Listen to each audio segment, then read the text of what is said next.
Question number 8 complex number JEE Main 2024। यहाँ पे आपको क्या दिया हुआ है बच्चों, जेड आपको दे रखा है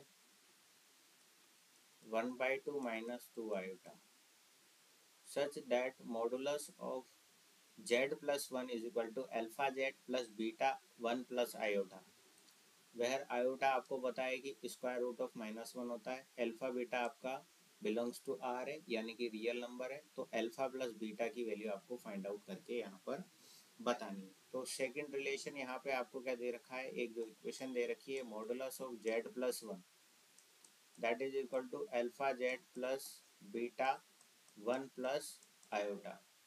ठीक है, आई मीन्स यहाँ पर क्या है, आयोटा है, और आयोटा आपका क्या है, रूट ऑफ -1, राइट। तो यहाँ पर आप ये z की वैल्यू पुट कर दो, जहाँ जहाँ z है आप वहाँ पर z की वैल्यू पुट कर दो सबसे पहले। तो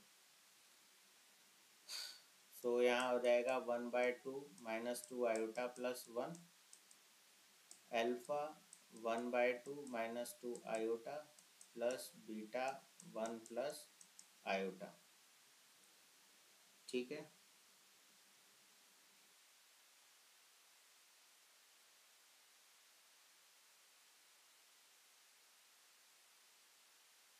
अब यहाँ से आपका क्या आ रहा है वो देख लो आप। यहाँ से आ रहा है आपके पास 1/2 और 1 ऐड करेंगे तो ये हो जाएगा आपका 3/2 minus of 2 iota, right.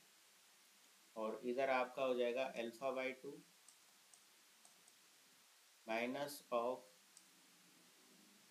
2 iota alpha.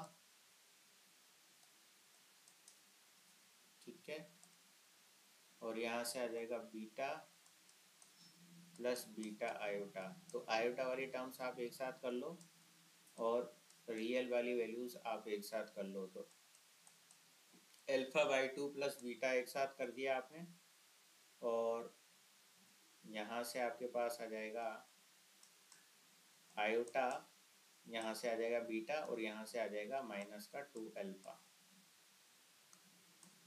3/2 minus 2 iota, इसका मॉडुलस इधर जाएगा। ठीक है बच्चों,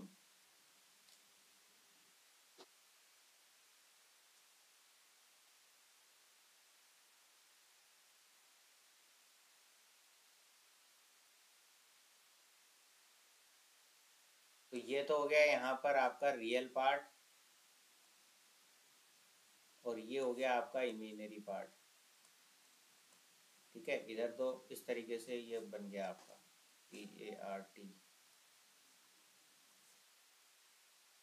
ठीक है, अब ये तो क्या है, मॉडुलस निकालना है इसका। तो 3/2 का स्क्वायर प्लस -2 का स्क्वायर रूट, ये हो जाएगा अल्फा/2 plus beta plus iota beta minus 2 alpha. तो इसको अपन सॉल्व करेंगे तो 9/4 प्लस 4 ये मिल रहा है आपको। ठीक है, 9/4 प्लस 4 इसका स्क्वायर रूट, और ये वाली टर्म तो एज इट इज़ आप लिख दो अल्फा/2 plus beta plus iota beta minus 2 alpha. ठीक है, तो अब इधर आप एलसीएम लोगे तो 4 एलसीएम आ जाएगा, 9 प्लस 16 बचेगा यहाँ पर। ठीक है ना, और इधर आ गया आपके पास अल्फा/2 beta plus iota beta minus 2 alpha. यही था ना, एक बार चेक कर लेते हैं हम। बीटा/2 plus beta plus iota beta minus 2 alpha. ठीक है, अब ये हो गया 9 प्लस 16 25, 25 का स्क्वायर रूट हो जाएगा 5, और 4 का स्क्वायर रूट हो जाएगा 2। तो अल्फा/2 प्लस बीटा प्लस आयोटा और बीटा माइनस 2 अल्फा। तो यहाँ पर आयोटा के साथ क्या है, 0 है। अब रियल पार्ट को रियल पार्ट के इक्वल कर दो आप।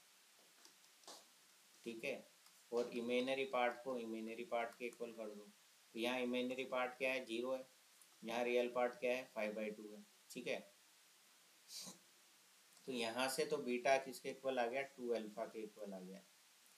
और यहाँ पर अगर 2 अल्फा रखूँ मैं बीटा की जगह, तो यहाँ से आपकी जो है अल्फ़ा की वैल्यू जो है आपको पता लग जाएगी।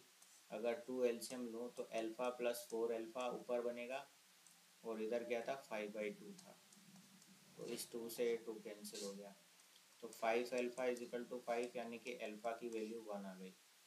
और यहाँ बीटा क्या था 2 अल्फ़ा के इक्वल था, बीटा जो था 2 अल्फ़ा के इक्वल है, तो 2 into 1 that is equal to 2। ठीक है, तो अल्फ़ा प्लस बीटा आपसे पूछा है, अल्फ़ा 1 है बीटा आपका 2 है, दोनों का सम क्या हो जाएगा 3 के इक्वल हो जाएगा। ठीक है ना, यहाँ पर अल्फ़ा की वैल्यू 1 पुट करी थी, इससे बीटा की वैल्यू आपकी 2 आ गई थी। तो अल्फ़ा प्लस बीटा करना है, तो यहाँ पर आंसर आपका 3 आ गया। तो ऑप्शन डी जो है वो करेक्ट आंसर है, क्योंकि अल्फ़ा प्लस बीटा ही आपसे यहाँ पर पूछा गया था। तो इस तरीके से इस क्वेश्चन को सॉल्व करना है, बहुत ही आसान सवाल है। Like share and subscribe.